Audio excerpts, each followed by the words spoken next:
propiedades técnicas y características especiales de los materiales empleados. Las preguntas las pueden ir formulando, él las va a recibir, y si no hacemos tiempo, dejaremos para alguna otra oportunidad para evacuar todo lo que les plazca que les comunique. Entonces, los dejo con el Teniente Coronel Federico Devoto. Buenas noches a todos, muchas gracias a los que están presentes y a los que están por forma virtual. El micrófono está funcionando. Bien, para no perder tiempo, les agradezco la participación y la presencia. Como bien dijo, seguramente se van a presentar muchos interrogantes al desarrollo de la charla, por lo menos esta primera. Espero al finalizar poder responder la mayoría de las preguntas, si no en la segunda oportunidad daremos respuesta a las mismas.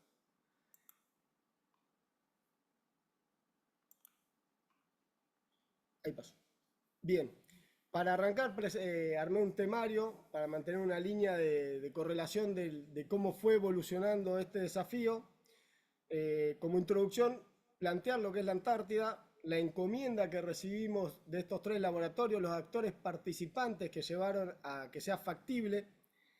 Luego el desarrollo del proyecto en sí, donde fue el ajuste de las necesidades, de la definición de la metodología constructiva, los materiales necesarios para que sean aptos en la Antártida, procesos de control que se llevaron a cabo y selección de los talleres nacionales que tengan la capacidad de dar respuesta, los ensayos y ajustes de los procedimientos constructivos del personal que iba a desplegar allá, siendo que es un territorio bastante aislado, digamos, o un continente bastante aislado, la recepción de los materiales, el control de los mismos y el embarque para que pueda ser desplegado al continente antártico. Esto fue llevado a cabo en 3 meses, para que vayamos dimensionando un poco el contexto del desarrollo. Bien, ¿qué es la Antártida? ¿Qué conocemos de la Antártida? En síntesis muy acotada, en lo que es extensión territorial, es el 4º continente en tamaño respecto a los 7 continentes existentes en el planeta Tierra. Anda entre los 14 millones de kilómetros cuadrados.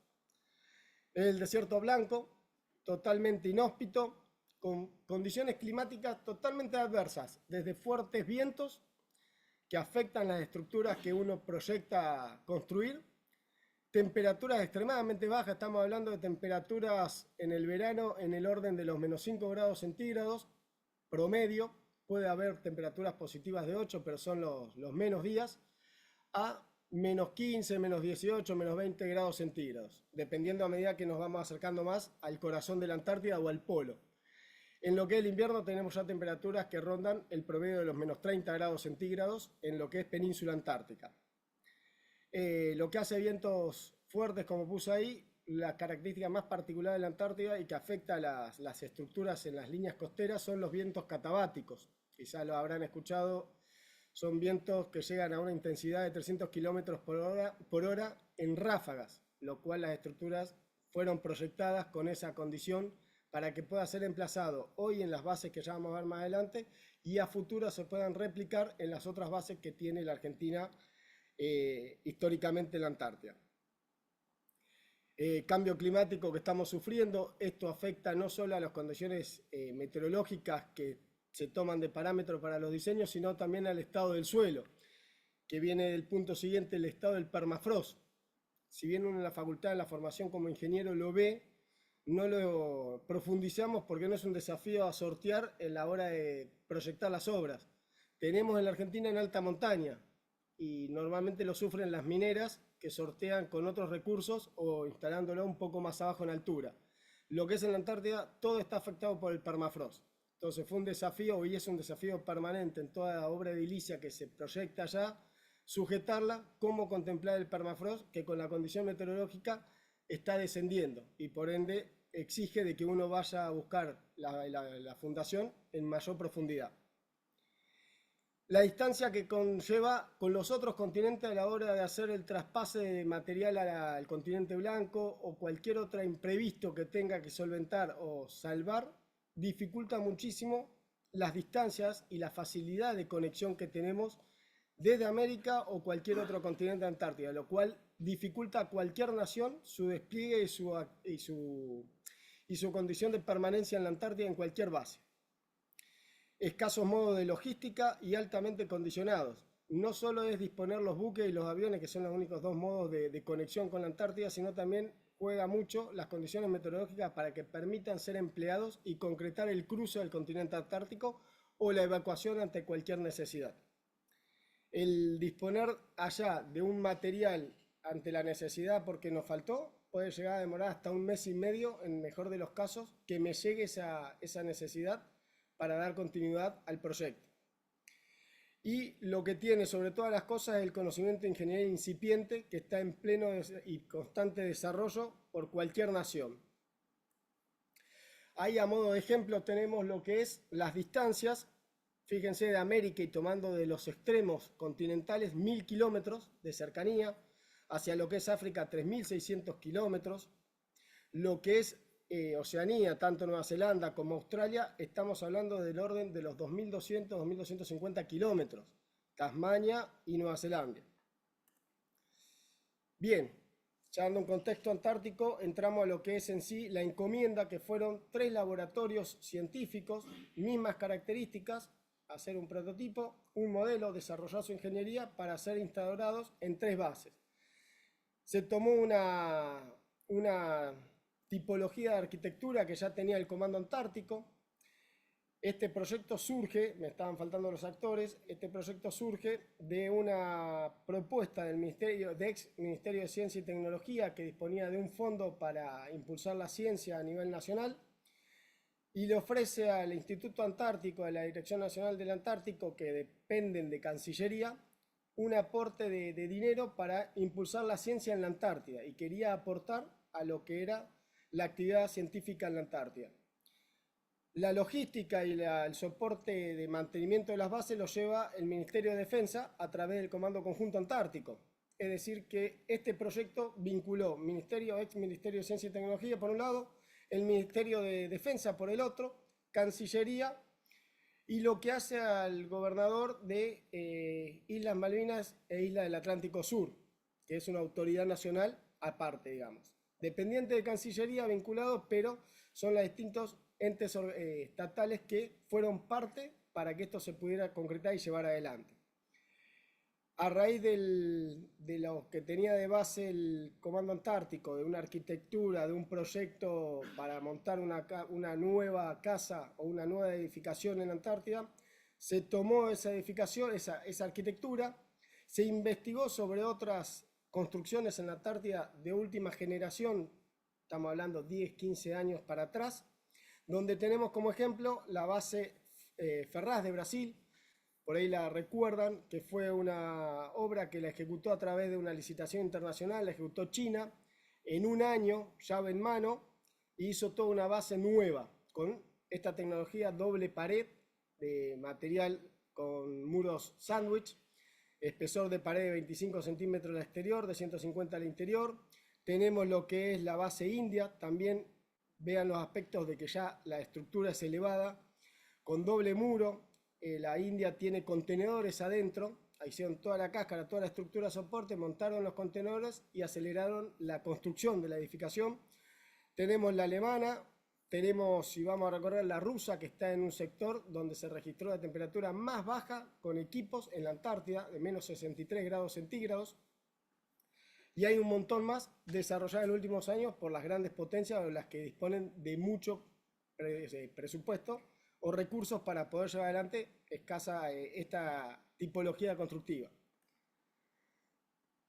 Ahí tenemos la Antártida, la península antártica, el sector de la Antártida Argentina.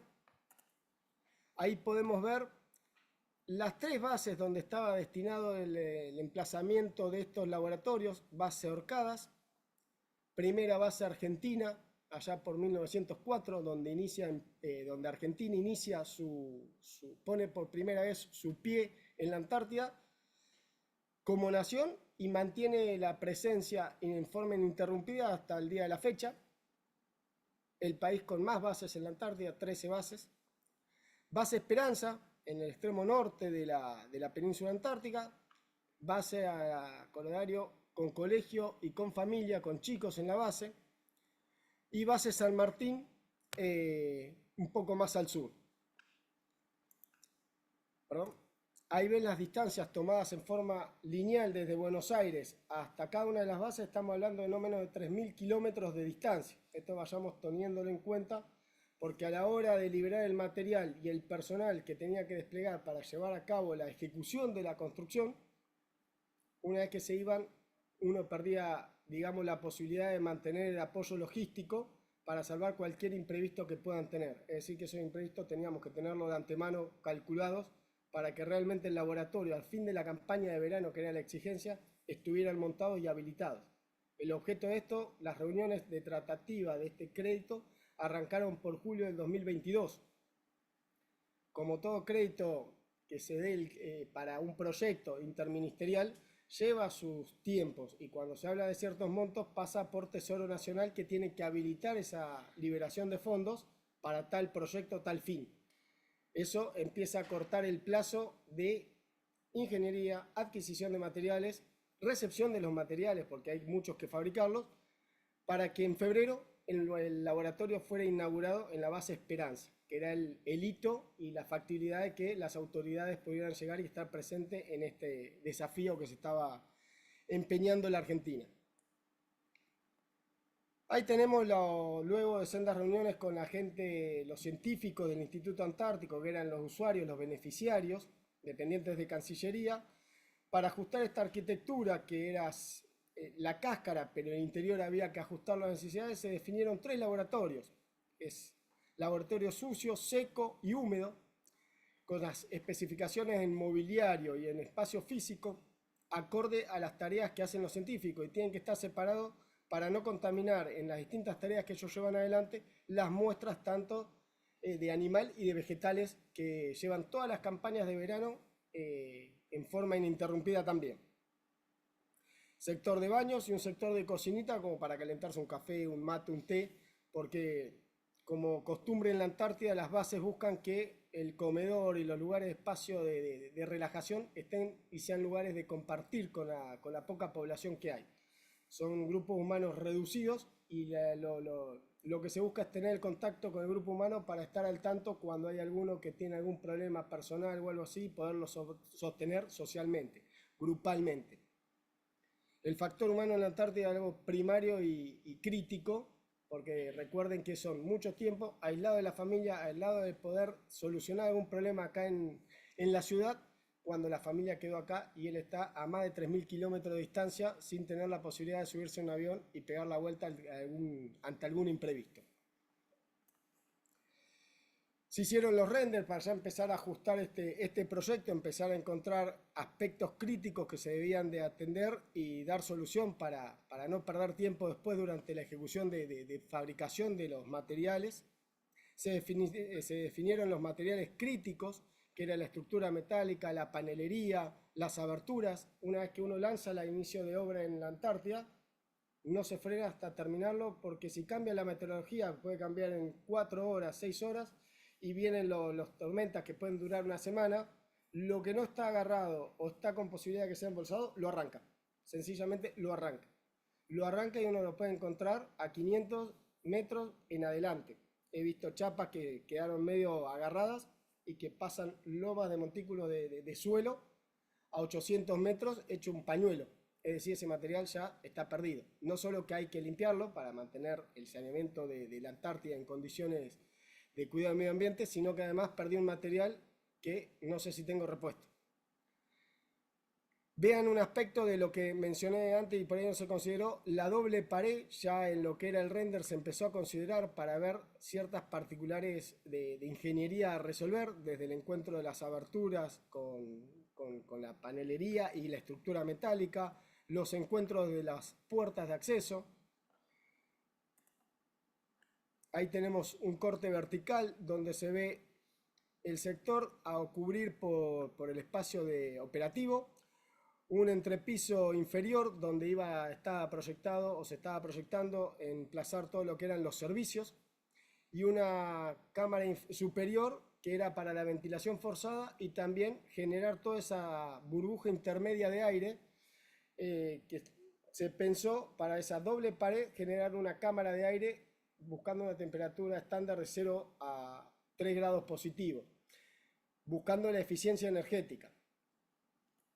Ahí tienen otro corte del render, donde se llega a ver ya las dependencias de uno de los laboratorios, sujetado a la estructura metálica. Esto empezó a plantearse ya el problema de cómo sujetar toda esa panelería a la estructura metálica y cómo vincularlo con las caras exteriores, las sobrepresiones y todas las cuestiones que hacen al diseño estructural en esas condiciones de 300 km/h del viento. De todo este estudio previo de factibilidades y ajustes de la ingeniería, empezaron a deducirse un montón de tareas para no perder tiempo, que nos estábamos quedando ya en agosto y febrero tenía que estar el laboratorio armado. Es decir, yo tengo que mandar el material para allá, que son 15 días ideales de navegación, vayan descontando. La descarga del material, que puede tardar 10 días, una semana, con los medios disponibles de logísticos que cuenta la Argentina para hacer todo lo que es el aprovisionamiento de todas las necesidades para la campaña antártica. Que no piensen que es solo el laboratorio la prioridad. En la campaña de verano lo que se hace es relevo de personal, relevo de dotaciones. Eso conlleva todos los víveres y necesidades de combustible y demás equipamiento para que la dotación entrante lleve la vida todo un año hasta que sea evacuada nuevamente a la campaña de verano siguiente. Es decir, no solo era el laboratorio era un equipamiento más a considerar en el plan de despliegue y recupero de la gente que estaba allá. Los residuos que se generan hay que repatriarlos, tanto los sólidos como los tóxicos, todo lo demás se tiene que repatriar. O sea, es toda una planificación que lleva adelante el Comando Antártico, donde se sumaba la tarea de laboratorios. Bueno, surgió lo que es la definición de la ingeniería de detalle, buscar y seleccionar empresas locales que tengan la capacidad de dar respuesta a esta ingeniería particular, incipiente, con la capacidad de respuesta tecnológica, de provisión y de sumarse al equipo. Proveedores nacionales para el resto del equipamiento. El laboratorio no solo era la estructura de ingeniería y la cáscara, sino también con llave en mano, con todo el equipamiento, en instalaciones y en mobiliario. Se sumaban lo que eran, un aspecto menor, las mesadas, que interactuando con los científicos nos recomendaron usar el acero inoxidable quirúrgico, por los ácidos que usan en las pruebas de los pingüinos, las plantas y todo eso, y se derraman normalmente la más básica, se corroe en un año, en 2.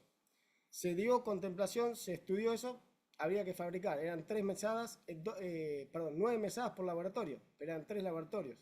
Para un mueble de casa, un escritorio, una oficina, un mueble, se demoran 20 días para hacerlo. Acá teníamos 18 mesadas a medida que la tenían que fabricar en un mes y medio. Empezábamos a jugar, todos los frentes empezaban a ser críticos. Determinar el kit de herramientas, no menor. Yo tengo herramientas en la base para hacer ciertas tareas de mantenimiento. Esto era algo particular y fuera de la tipología constructiva existente en las bases. Había que hacer perforaciones en el suelo, en la roca. Tenía que llevar no solo la herramienta, sino el backup de repuesto, porque una vez que se me rompe la herramienta, no tengo un ISI, una ferretería como para ir a comprar en la base de al lado o en el edificio de al lado. Lo que no llevé de acá de backup, de previsión, no lo encuentro. Mes y medio para que me llegue el reemplazo y poder continuar con la tarea. ¿Qué herramientas eran las que tenía que llevar? Metodología constructiva y elaboración de la memoria a la par que se iba definiendo, se iba armando el libro gordo de Petete, que terminó siendo un bibliorato considerable porque era desde la edificación, del montaje de la estructura metálica, con las condiciones y medios disponibles allá, el cerramiento de la cáscara, las aberturas, doble ventana, el equipamiento, el montaje de los pisos y todas las instalaciones sanitarias, contra incendio, calefacción, cloacal. Era llave en mano, una casa puesta en la Antártida, con todo pensado desde acá, sin posibilidad de auxiliarme en nada de lo que es en la Antártida. Esto conllevaba la fundación, el montaje de la estructura, cerramientos exteriores e interiores, instalaciones, pintura exterior, dependiendo de las condiciones meteorológicas, todas estas tareas. Porque si las condiciones meteorológicas no lo permiten, me viene un temporal de una semana, empiezo a perder tiempo, pero no puedo trabajar. Y en el medio no podía dejar de atender la capacitación del personal. Recordemos que este montaje se iba a hacer con personal de la fuerza, no era que contrataba una empresa capacitada y la llevaba. la empresa capacitada me tenía que capacitar en Buenos Aires, al personal militar que iba a salir para allá. Para que dimensionemos los grupos de trabajo en función de la disponibilidad de alojamiento allá, de comida que hay en las bases, se hizo la previsión de 12 personas que tenían que armar estas edificaciones. Estamos hablando de 120 metros cuadrados de superficie. Primó mucho en todo esto y en estas previsiones de contemplar estos aspectos críticos el conocimiento previo de la Antártida en otros proyectos que se venían llevando adelante, como lo que es el proyecto Base Petrel, lo que es mantenimiento y mejoramiento de la pista de aterrizaje en Marambio, lagunas en Marambio, edificaciones proyectadas, muelle en la base Esperanza. Todo ese conocimiento de situaciones particulares, del conocimiento de cómo se comporta el suelo, el permafrost, los vientos y todas esas exigencias permitieron no dejar a la deriva aspectos que pudieran llevar al fracaso a la hora de ejecutar la construcción. Puse alguna foto de estas para que sean, esto es un permafrost con una lengua de hielo en el medio, que a la hora de derretirse por efecto de las condiciones meteorológicas, el suelo se derrite más rápido que el suelo, y el suelo parece un hormigón armado. Uno a veces necesita un martillo neumático para poder romperlo, y muchas veces es más fácil tirarle agua caliente, romper ahí, e irle ganando con el agua caliente que con un martillo neumático, dependiendo de la perforación del trabajo que haya que hacer. Para consolidarlo es tirar el agua y dejar que actúe la baja temperatura y solidificarlo. Puse el irizar para que dimensionemos lo que era el irizar, un aspecto no menor acá. Cuando ya teníamos las empresas, lo que se hizo es convocarla a pie del irizar para que en este desarrollo de ingeniería de detalle ya trabajen ellos también en no un capricho y entiendan el porqué, las dimensiones y condicionantes de los tamaños de las piezas. Porque a la hora de cargarla estábamos sujetos a la disponibilidad de los medios que tiene la Armada Argentina y la Fuerza Aérea para hacer el traspaso, el traslado de los materiales al continente antártico y de ahí desembarcarlo a las bases necesarias. Es decir que tenían que ver la disponibilidad de bodega del irizar, cómo se manipula la carga y cómo del irizar se lleva a orilla una vez que llega a la zona donde se encuentran las bases.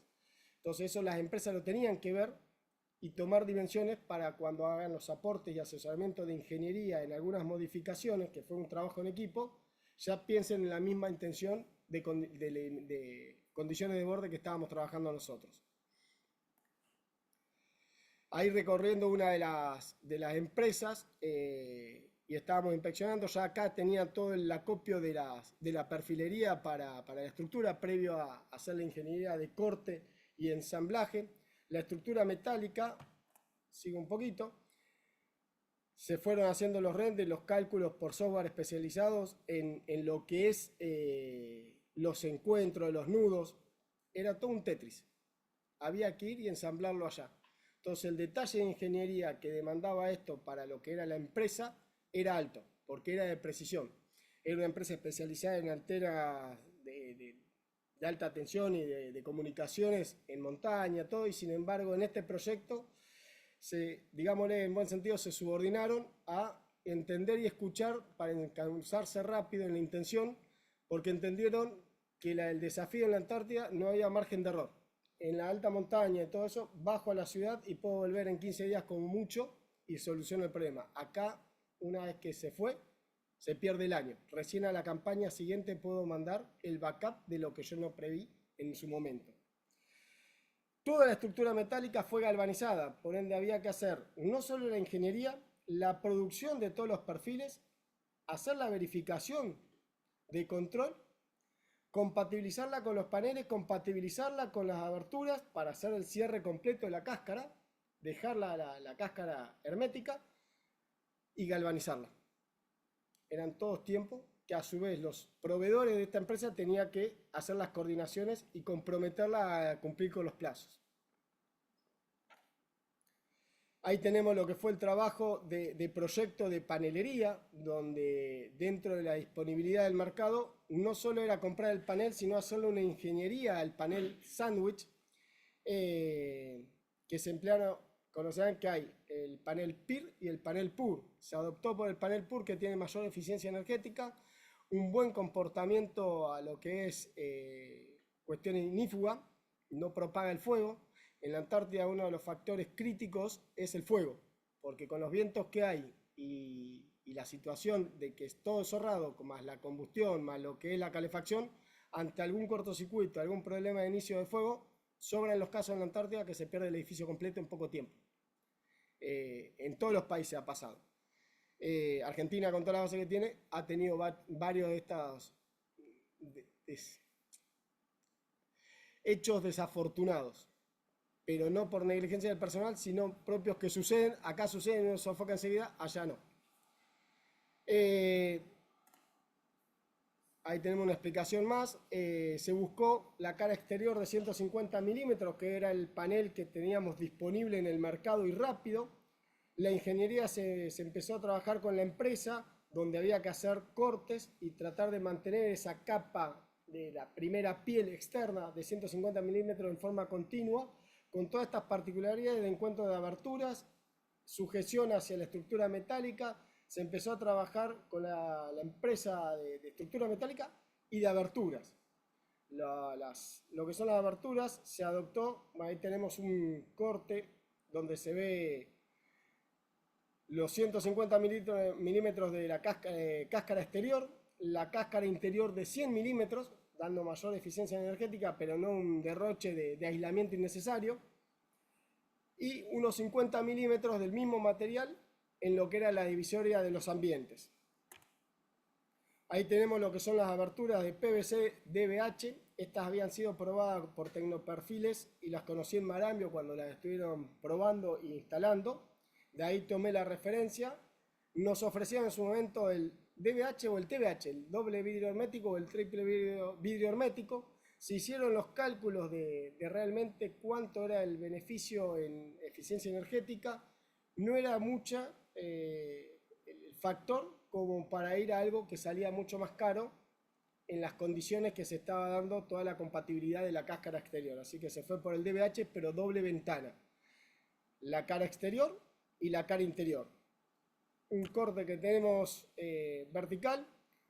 Lo que se buscaba con el doble vidrio exterior es una mayor incidencia solar, favoreciendo esa burbuja intermedia de 0 a 3 grados positivos, calefacción y en su efecto tener el calor de radiación solar, potenciando esa cámara de aire. Y la interior ya con una ventana, porque la de abajo queda anulado por el mobiliario. Entonces se buscó que realmente la ventana superior sea la única que tenga visual.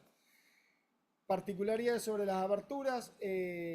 Por ambiente se dio una ventana que tenga posibilidad de ser abierta para ventilación, no generar los aires viciados del local por los químicos que se usan, más allá de que se proyectó la ventilación forzada y todo, de que haya ventilación natural. Hay días que permite uno salir incluso con manga corta, los menos, pero los existen, los hay.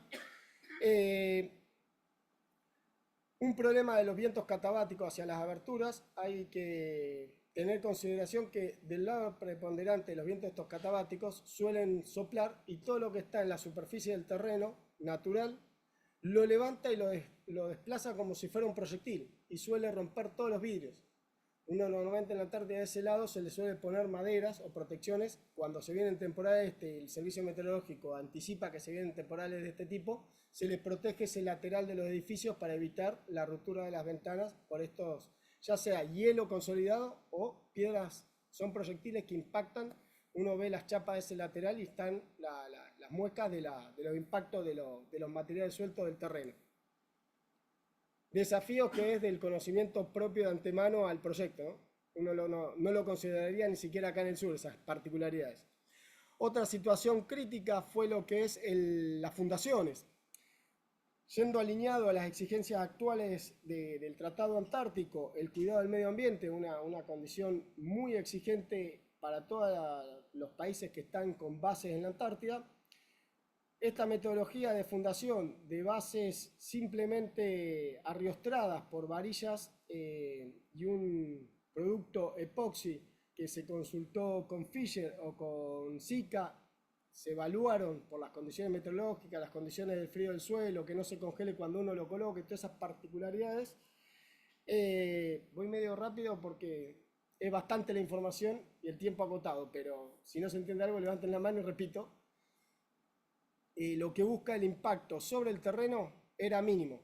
Era una excavación hasta el techo del permafrost. Sobre el techo del permafrost tenemos la capa activa, que esa se congela y se descongela en todas las temporadas. Ese no es lecho fundante.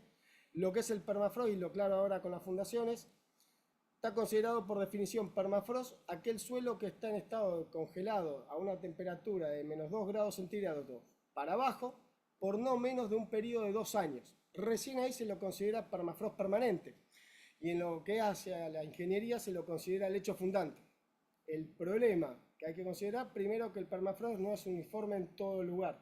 Hay lugares que son permafrost activos, otros que son más inestables, y con el calentamiento global que estamos sufriendo, ese techo fundante me está fluctuando hacia abajo y a veces cede bastante. Entonces puedo tener asentamientos diferenciales y a veces no tan diferenciales sino significativos. Para generar esto asentado sobre la base tenía que ir un poco más del techo del permafrost para darle más vida útil a la edificación. En esto entró a jugar cuánto es la vida útil de una edificación en la Antártida. La Argentina lo estira por demás, como todas las edificaciones, queremos que sea barato, bonito y eterno, pero lo que es real allá en la Antártida son una edificación de las primeras potencias. Estamos hablando de entre 10 y 12 años y ya empiezan a ver la renovación de esa edificación por el desgaste o las fallas que empieza a tener la estructura, debido a las inclemencias climáticas a las que está sujeta. Volviendo a esto, se proyectó una placa base con un arrastramiento vertical de 1 metro, metro 20, con el sobrante que quede, y un dado de hormigón arriba para hacer un contrapeso. El riesgo mayor era el arrancamiento. El soporte por el peso estructural y todo el peso de la edificación misma lo tenía bien establecido. El tema era el arrancamiento sobre los vientos catabáticos. Para eso se contrarrestó con anclajes laterales, arrastramientos laterales a la edificación. Ahí tenemos otra imagen para ilustrarlo. Teníamos 1,5 metros de altura de lo que era el terreno natural una vez arrastrados los troncos de las bases hacia la base del edificio. Esto para dejar todo un libre pase del viento y hacer un efecto Venturi para que no se me acumule nieve sobre la edificación en los temporales de nieve. Condición natural y normal que sucede en todas las bases con las edificaciones que tenemos actualmente en la Antártida Argentina. Llega al extremo de estar el techo a la altura del techo y que los chicos jueguen o las personas puedan tirarse tipo tobogán. Pero eso genera una sobrepresión a la estructura y una disminución en el aislante térmico que conlleva mayor consumo de combustible para generar calefacción y un clima agradable dentro de la base. Un clima agradable, estamos hablando de 18 o 22 grados centígrados, no un 24 que uno está casi desabrigado y tiene un cambio climático cuando sale a hacer alguna actividad en el exterior. O genera un mayor consumo de combustible que no es barato ni la adquisición, ni llevarlo allá, ni administrarlo. Pueden observar acá en una de las pruebas que se hicieron, la base con el anclaje para hacer las verificaciones de ajustes, si convenía llevar la placa base independiente o con el tronco de adaptación de la estructura. Fueron todas verificaciones, pruebas que se fueron haciendo en Buenos Aires antes de desplegar. Acá tenemos lo que es una maqueta gracias a la colaboración de la UTN, casa donde estudié la ingeniería civil. Me hicieron la conexión para que el centro de ploteo 3D nos puedan hacer 3 maquetas donde nos permitió ir ajustando con escala real, a escala digamos no real, pero sí a escala, todo el mobiliario, equipamiento como los tanques y todas las demás cuestiones, ver aspectos constructivos que se nos estaban escapando de los renders y los planos y demás cuestiones que al jugar con maqueta uno empieza a detectarlo, como lo que eran las instalaciones en ese entrenivel de inferior, que estábamos proyectando 1,5 metros para meter todo lo que eran los servicios, calefacción, agua, cloaca y electricidad que ingresaba desde la base.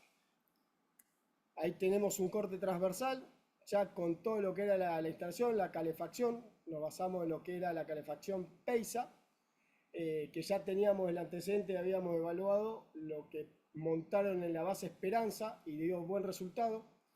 Lo que se buscó con la calefacción es darle una calefacción fuerte en lo que era esta cámara de aire circundante al habitáculo operativo, y después sí por local, por ambiente, se le dio un radiador por celdas en función al cálculo, por si fuera necesario en temperaturas extremas de -30, -60 grados centígrados, y que fuera necesario reforzar esa primera capa para lograr un confort de trabajo razonable. Llave en mano, como dije antes, incluía todo este equipamiento: la cloaca, trituración e impulsión fuera de la edificación. La base corría de la conexión a todas estas instalaciones para darle uso y servicio a todas las funciones de la edificación. Una vez definido todo lo que fue la ingeniería en sí, venía el problema de los grupos de trabajo.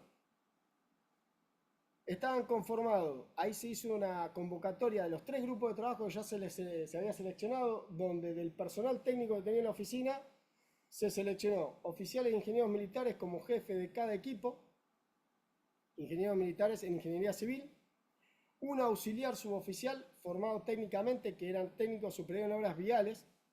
Dos de ellos estaban en el departamento donde se desarrolló toda la ingeniería, y después se metió como auxiliar un soldado técnico, que son estudiantes de ingeniería, hacen una pseudo pasantía, pero se incorporan a la fuerza como soldados técnicos y hacen trabajos de esta índole en oficinas y áreas técnicas. Logré que cada uno de ellos, que estuvieron en cabecera trabajando distintas problemáticas, vayan a los grupos para que el jefe de grupo tenga personal con capacidad idónea a recibir el asesoramiento pertinente ante algún imprevisto que surja en la ejecución. Yo primero no pude cruzar por una comisión de servicio, si bien seguir vía telefónica auxiliándolo a los problemas que tengan, pero a la distancia que estaban cada uno tampoco permitía que el que estuviera a cargo estuviera revisando la obra o auditándola como una inspección de obra normal que uno hace acá en Buenos Aires. Una vez que desplegó el grupo, salvo por teléfono o por radio, no había otra forma de auxiliarlo. Recordemos 12 personas, ya tenemos el jefe de grupo, el encargado y el auxiliar técnico. Quedaron 9 personas para ejecutar el trabajo, que en verdad estaban todos trabajando, en la tarde trabajan todos. Los 9 restantes se buscó dar mecánicos de instalaciones, que son los que saben soldar, arreglar instalaciones sanitarias y cuestiones así. Ahí está una de las auxiliares. Este fue una orientación al personal para ponerlos en alza del proyecto, los alcances del proyecto, las exigencias del proyecto, y ya con lo que se venía días después, que era la capacitación del personal, se nos juntó un poco los tiempos, porque arrancamos en agosto con el proyecto y plan de tareas, y a falta de que no se firmaban los papeles y se diera el crédito para poderle pagar a las empresas, fue la parte potencial de esto para con las empresas privadas.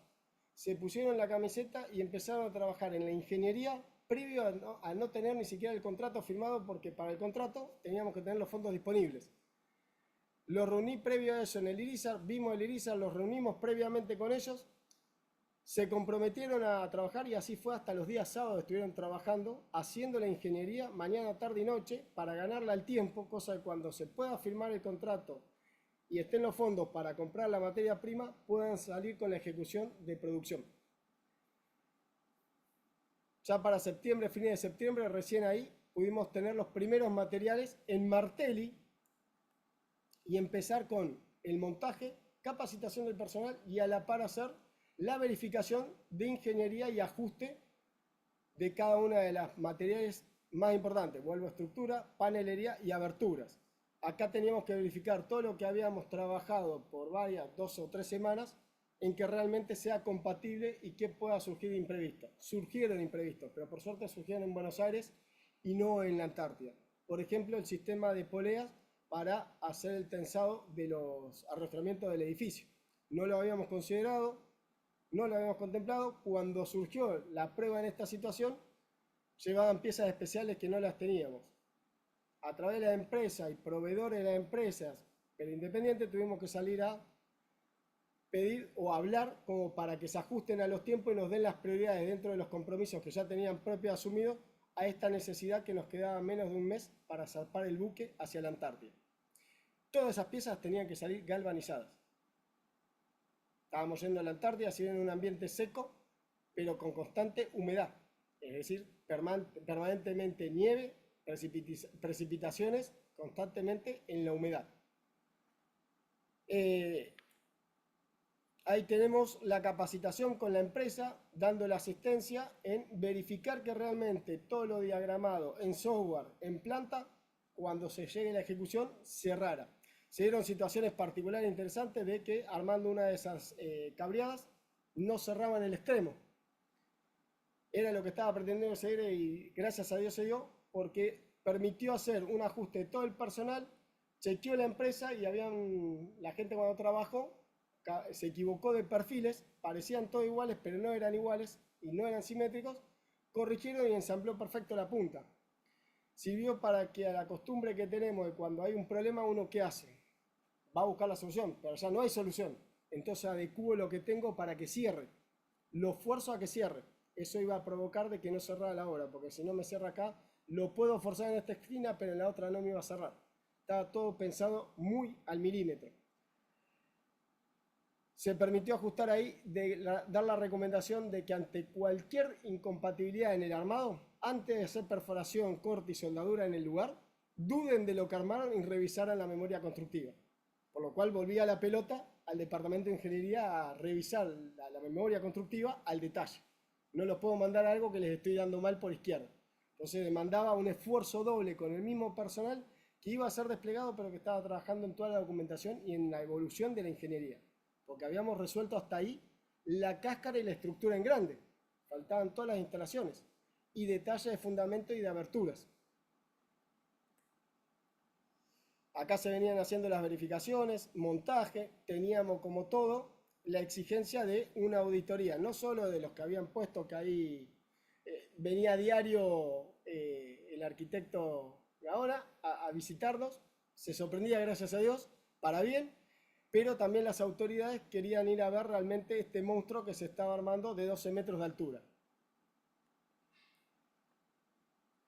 Ahí están las autoridades de atrás, se aprovechó a hacer un impasse de mediodía dentro de la capacitación que no abarcó más de 2 semanas. El armado, montaje, verificación, capacitación del personal al mismo tiempo, ajustes sobre este material, que este material era el tercer laboratorio. Con los tiempos acotados que teníamos, inicialmente era armar un laboratorio, hacer los ajustes y replicar esos ajustes sobre los otros en producción.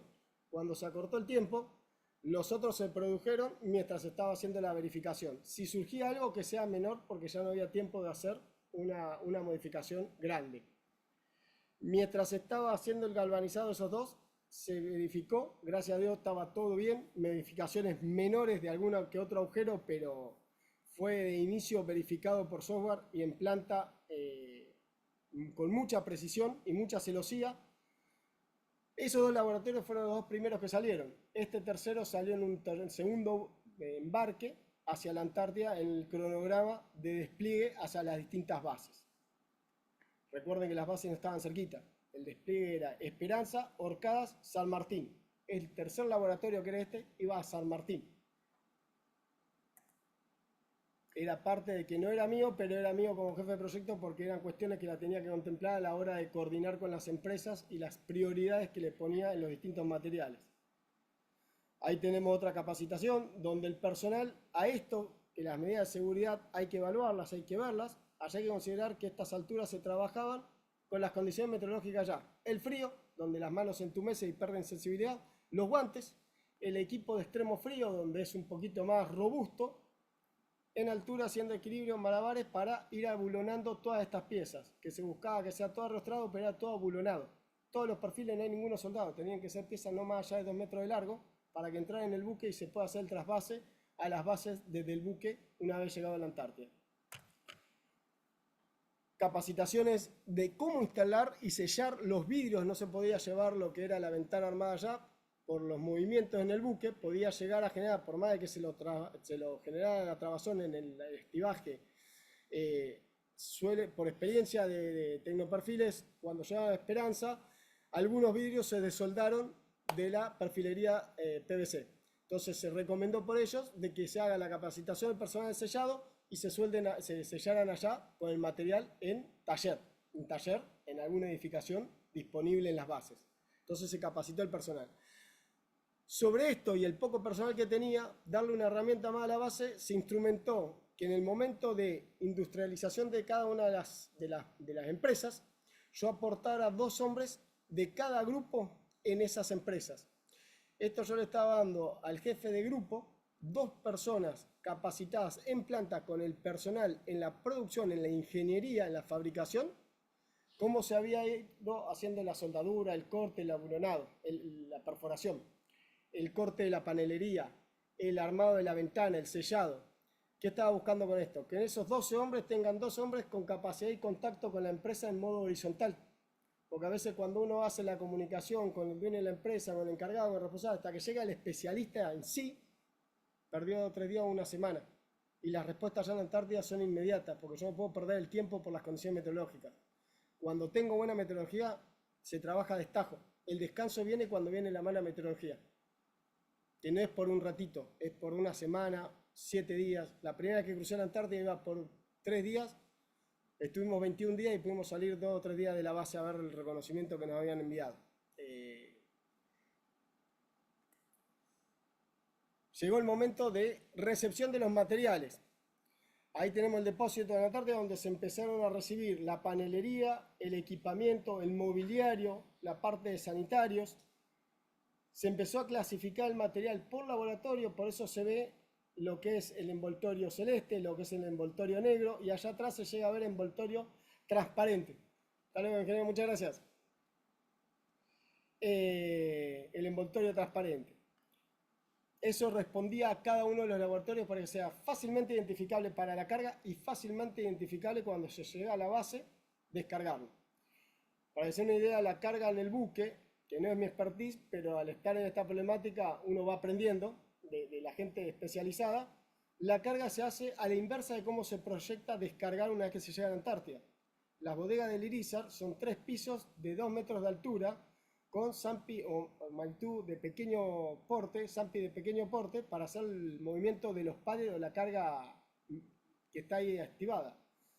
Si yo pretendo sacarlo del fondo porque se cargó mal, una vez que llego a la base, todo lo que tiene identificación baja y se sigue viaje hasta el otro lado. Se carga lo que hay para cargar y se sigue a la otra base. Y se está calculando, lo tienen todo armado, para que en ese Tetris no se esté haciendo movimiento de carga, porque no se puede, no hay tiempo. El tiempo es acotado. También para esa operación les juega en contra de la meteorología y los vive corriendo. Recuerden la temporada de verano, la campaña de verano se extiende de noviembre, diciembre hasta enero, febrero, que ya empieza a desmejorar las condiciones meteorológicas. Puede entrar a marzo, pero ya hay bases que no se puede acceder. San Martín, Belgrano ya empiezan a estar aisladas porque se empieza a congelar el mar. Son todos factores particulares en la Antártida que condicionan todo este tipo de operaciones o de construcciones. El traslado para lograr que las empresas nos dieran respuesta en el tiempo condicionado que teníamos, se trabajó también en equipo en el traslado del material desde las plantas hasta lo que era Martelli o hasta lo que era galvanizado o hasta lo que era Puerto de Buenos Aires para la carga al buque. Acá tenemos lo que es, una vez que se recibió el material, clasificarlo, controlarlo y clasificarlo por laboratorio para la carga. Me pasó de que en uno de los controles que hago en Puerto de Buenos Aires me faltaban las bases para un laboratorio y estaban mezcladas. Las bases eran individualizadas por laboratorio por la altura en correspondencia con el terreno y la topografía de cada una de las bases, que eran distintos. Me subí al buque, las identifiqué, a lo cual ya estaban estivadas y sunchadas. Tuvieron que desunchar, descargarlas y cargar las correspondientes. Felices no estaban, pero era necesario porque si no, el laboratorio no se podía empezar a armar. Estamos hablando de un error menor, de una distracción menor, una descoordinación menor. Pero si uno no estaba atrás de ese aspecto de que se jugaba con marcas de pintura de estructura metálica, envoltorio en los paneles, o lo que eran aberturas, que eran cajones, con indicaciones o carteles bien identificados, pero después de hacerle el seguimiento durante la carga, uno llegaba a poder peligrar de que la misión no se cumpliera, que el laboratorio no se pueda construir en esa campaña de verano que era el objetivo. Que era el objetivo en donde estaban 4 áreas gubernamentales con los ojos puestos encima. Ya esta era una de las últimas cargas en lo que es la dársena norte, donde el Irizar nuevamente amarra para hacer toda la carga de aprovisionamiento de las bases. Se ve un pequeño estivaje de lo que es paneles, estructura metálica, pero esto era lo menor ya. Ya había salido una vez el Irizar, había vuelto y estábamos haciendo la última carga, el que iba para San Martín. Desde arriba del Irizar, cómo se ve el material. Ese playón, todo este sector era panelería para los laboratorios y para este lado y mucho más era toda la parte de estructura metálica donde se controlaba el material, se lo colocaba sobre el pallet para la carga, se lo sunchaba, identificaba y se le entregaba al personal de buque para que haga la carga. Como conclusión e ir cerrando, toda esta experiencia que fue en 3 meses desarrollar todo esto, vuelvo al inicio, determinar, definir la ingeniería de detalle y buscar empresas que tengan la capacidad de ingeniería y de cumplir los plazos acotados que teníamos, trabajar en equipo y construirlo para febrero, inaugurando y cortando la cinta del laboratorio. La importancia de conocer el espacio es fundamental cuando los tiempos apremian. Para un proyecto de esta envergadura, que puede ser menor, pero las condiciones ambientales y de contorno lo hacen exigente, es fundamental conocer el entorno, las condiciones particulares de habitabilidad, de operación, de logística, para que yo ajuste mi proyecto. A veces uno cree que como jefe de proyecto es la parte técnica nomás. En estos proyectos en la Antártida es el todo. No solo lo técnico, sino también el conocer las tareas de los demás, quien puedan condicionarme el concretar el objetivo técnico mío. No hay margen de escaparle a esa responsabilidad. Previsibilidad de herramientas, excedentes y eventualidades. Se llevó material de más, pero yo no puedo llevar a la Antártida un 10% en muchas cosas, porque después allá tengo que prever el lugar donde lo voy a guardar. Porque están los víveres para que viva la dotación un año, el combustible, repuestos para otras necesidades, para reparaciones que tienen que hacer, el equipaje. O sea, las instalaciones en la Antártida no son infinitas, son finitas. Muy acotadas porque esas instalaciones que tengo en la Antártida después las tengo que mantener y calefaccionar. Por ende se busca, todo país busca en la Antártida tener instalaciones reducidas para cumplir una tarea definida, acotada, pero no hacer una megapoblación, porque después hay que mantenerlo. Para que sea una idea, la cloaca, básico, pero la cloaca de una edificación a la otra por vía exterior, tengo que tener cinta calefactora y mantenerla. Y si no la mantengo, se me congela y en plena temporada, en pleno invierno, tengo que salir a hacer cambio de caño, porque no tiene recuperación. No es que lo derrito, le pongo soplete. Una vez que me reventó el caño, se me obstruyó, tengo que ir, cortar y sacarlo. La captación de agua, se me congela la parte de toma de agua, tengo que ir a derretir hielo o hacer una perforación en donde era la laguna en el verano para ir a 1,5 metros y llegar a la parte que todavía no se congeló para tomar el agua y tener agua potable en la base. O sea, todo es un desafío allá. Entonces, llevar material por demás y voluminoso no era factible. Paneles se llevaron 4 o 5 más para salvar algún error de empalme, algún error de ingeniería que no se pudo chequear todo el material. Ya los bultos venían, se chequeó un tramo y después confiar en la empresa. Una ventana que se rompa, se llevaron material, vídeos de más, 1 o 2, pero después mucho más en perfilería que era... Estamos hablando 22 toneladas, aproximadamente 23 toneladas en acero que se llevó por cada laboratorio. Es un numerito. Bueno, por llevar por demás, hasta cierto punto puedo llevar. ¿Cuánto de más? El perfil 1, el 2, el 3 son un montón de piezas. Es un Tetris, no son todas iguales. Entonces, hasta cierto punto podía llevar, ya después no tenía sentido llevar. Sí, la bolonería se llevó por demás, un 10%. Mayor compatibilidad en el cuidado del ambiente. Esta edificación que se hizo, cabe resaltar, y por eso puse esta imagen, es la última tecnología que se está empleando en la Antártida a nivel mundial. Todos los países que hacen construcciones actualmente en la Antártida están empleando esta tecnología, es decir, la tecnología de punta en la Antártida. Edificación elevada no menos de 1 metro, 1,5 metros del suelo, para evitar la acumulación de nieve en su base o en las laterales. Evitan la sobrepresión y la baja de temperatura interior por transmitancia.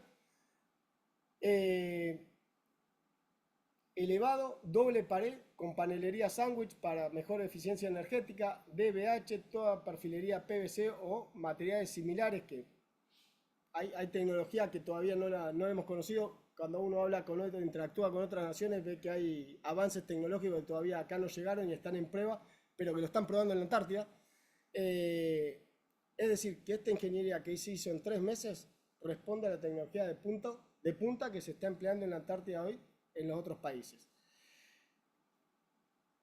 Fíjense en esta base, y lo aprovecho a decir, Casa Moneta, la primera edificación argentina en 1904. Se siguió 10 años después una edificación con características constructivas similares, paneles de madera con arpillera y petróleo o algas para aislarte térmico, y luego vino una evolución constructiva en estos 120 años de distintas tipologías, edificios con un poco de elevación, edificios pegados al piso con paneles sándwich de cartón prensado, chapa, contenedores con una media semiesfera arriba para evitar la acumulación de nieve en el techo. Tienen la evolución en esta base edilicia de lo que es Argentina en la Antártida, en esta base Orcadas. Por eso elegí esta foto para ponerla como carta de presentación y en las conclusiones. Cuidado extremo del personal, fundamental en la Antártida, no tengo reemplazo, encima que son 12, una apretada de mano, queda el hombre fuera de combate y me afecta anímicamente al resto del grupo, porque vuelvo al inicio, la convivencia en la base se busca que sea permanente y colectiva, para estar al tanto de cualquier desánimo que tenga algún personal, algún problema, algo así, y acudir en grupo a poderlo contener al hombre ese.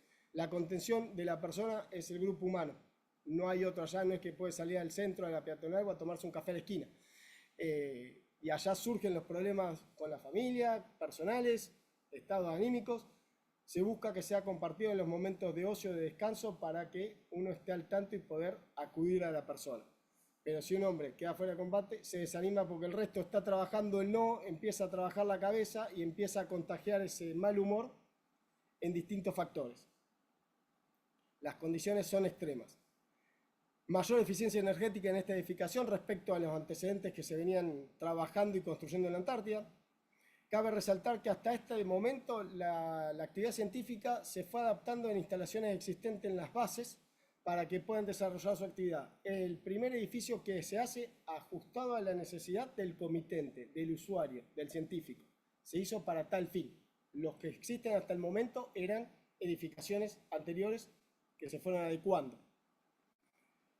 Y lo más importante que se dio de experiencia personal, digo, la adecuada identificación de todos los involucrados. Trabajar en equipo, lo cual logra que el proyecto, el resultado final, no sea de una persona, sea del equipo de trabajo. Desde el personal que estaba del ejército, por parte de la Dirección de Ingenieros, en Villa Martelli, en la oficina técnica, como el grupo de trabajo, que así fuera técnico electricista, el dato que daba sumaba para que en continente, acá en Buenos Aires, solucionáramos el problema antes que se desplieguen a la Antártida. De hecho, surgió que uno de los planteos fue ante algún derrame del tanque de agua en la parte inferior de la edificación. ¿A dónde va esa agua? No habíamos contemplado las bachas de antiderrame. Para la limpieza del tanque, para el reemplazo, habíamos contemplado la apertura de abajo del edificio para que entre y salga el tanque ante algún reemplazo, pero no esas bateas que se contemplaron y se sumaron al proyecto. Todos suman a la hora de estos desafíos con tiempo acotado y de exigencia técnica elevada. Bueno, no sé, creo que el tiempo estamos justo, 1 hora. Espero que haya sido interesante. Traté de aglutinar datos, hay un montón más. Hay mucha información, muchas experiencias vividas personales y colectivas. La segunda clase que va abocado a lo que es la construcción en la Antártida, el 28 de septiembre, si no confundo, 25 de septiembre. Ahí la idea es que venga personal que estuvo desplegado distintos niveles para que puedan transmitir sus experiencias de los roles que les tocó y tener una evidencia más cercana de la ejecución ya en construcción de la edificación. No sé si hay alguna pregunta. Pueden hacer preguntas y respuestas.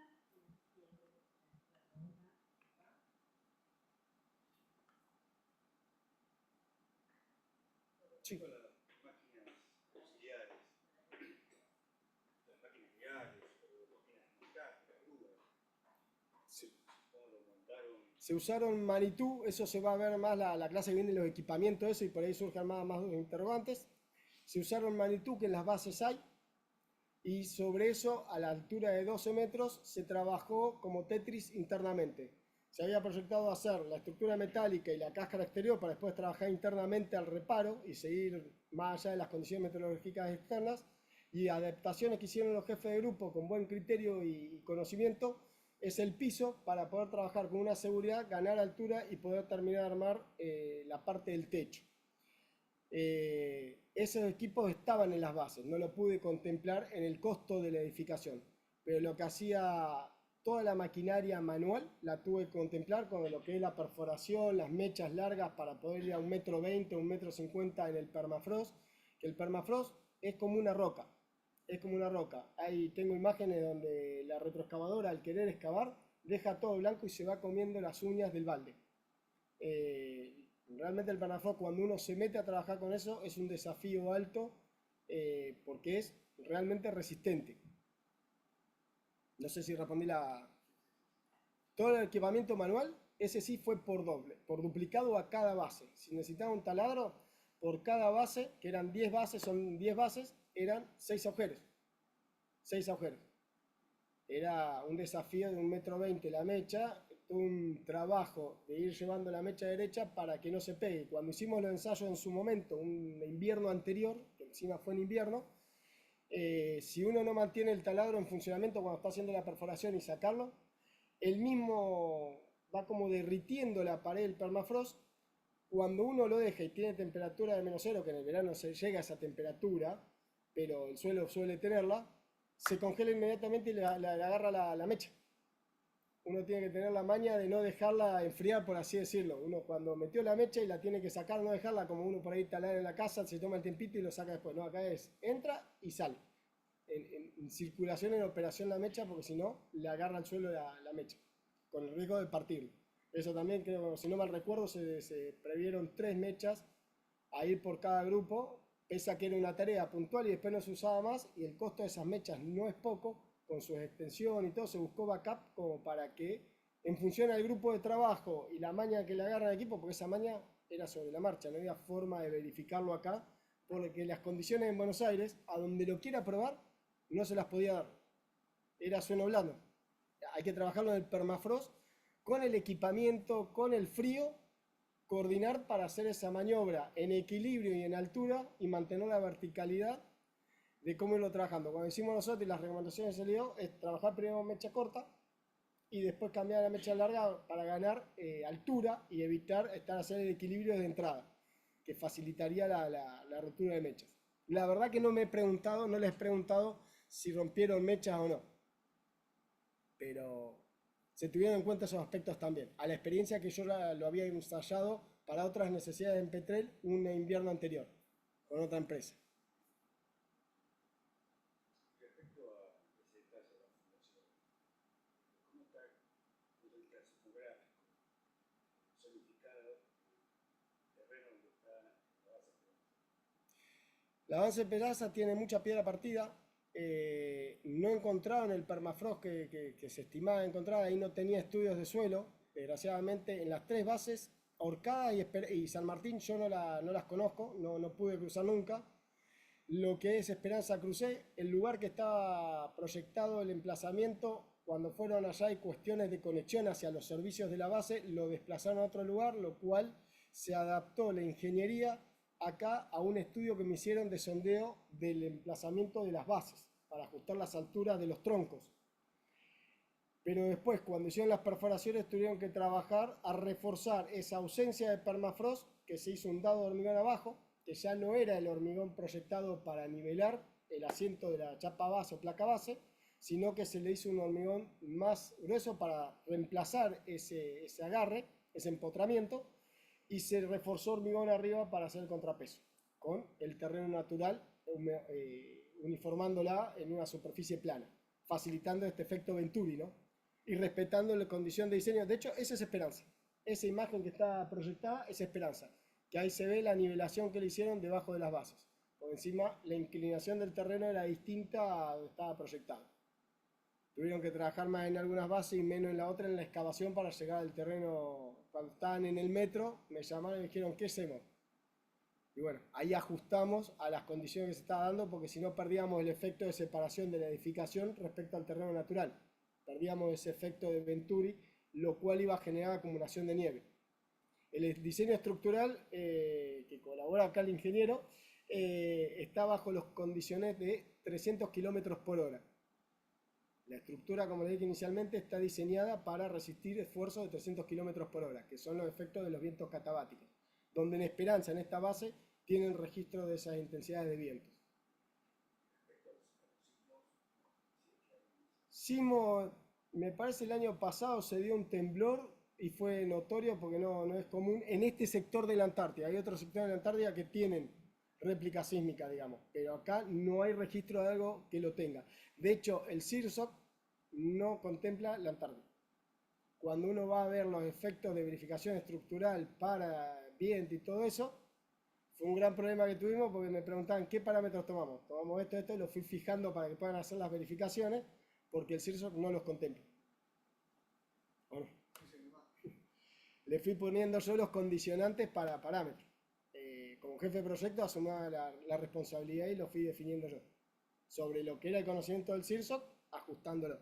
De lo que era el sur nuestro, le puse un coeficiente mayor, por conociendo la Antártida. No, por favor. Sí, una consulta. Ahí en la calle Esperanza se ven unas riendas. ¿Esas soportan la estructura o están por otro motivo? Porque en otro punto no me pareció verlas. No, soportan, son los esfuerzos que soportan al vuelco de la edificación. Pero la otra, enhorcadas, pero no, Eh, no las vi, por eso me llamó. A ver, vuelvo para atrás. O no las vi. Puede ser que no se vea, pero sí están. Sí están. De hecho, creo que acá se llega a apreciar, pero todas. En la rienda estaba previsto que sea portante. Sí, estaba, pero vean, la estructura son, o sea, es un volumen muy grande que está a 1,5 metros separado del suelo. Y los vientos allá catabáticos y todo, si bien estaba la verificación hecha, las riendas por lo que era y recomendación también de la parte estructural metálica del fabricante, se contempló eso. Transversales porque el riesgo es transversal que tiene de vuelco, longitudinal imposible. Imposible porque tenemos 12 metros de largo, pero tenemos 6 de ancho por 4 metros de base, digamos. Las patas están en medio y tenemos 6 metros de ancho. El vuelco era un factor de riesgo considerable, por eso se pusieron las riendas.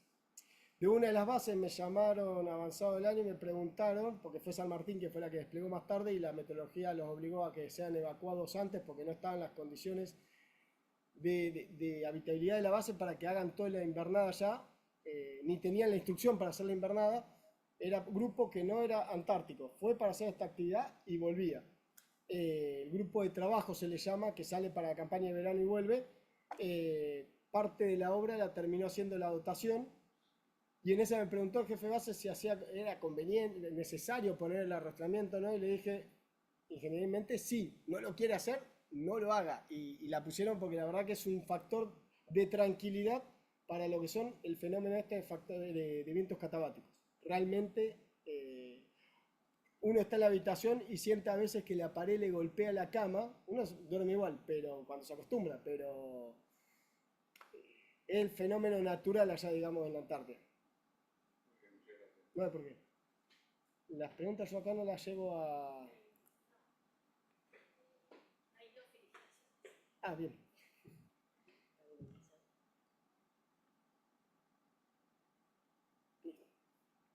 Bueno, si no hay más preguntas, le agradezco la presencia, le agradezco al ingeniero Perry por darme este lugar, este espacio, invitarme a dar estas charlas.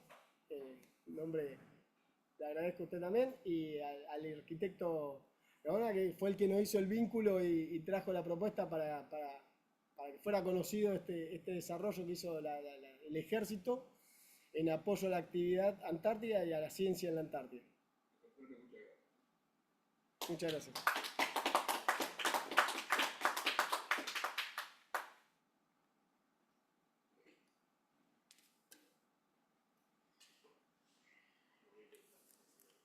Esto va a costar 130 euros.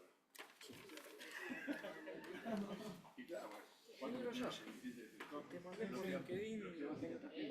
Ah, el director de vinculación tecnológica de la universidad. Ah, claro. Ah, mira,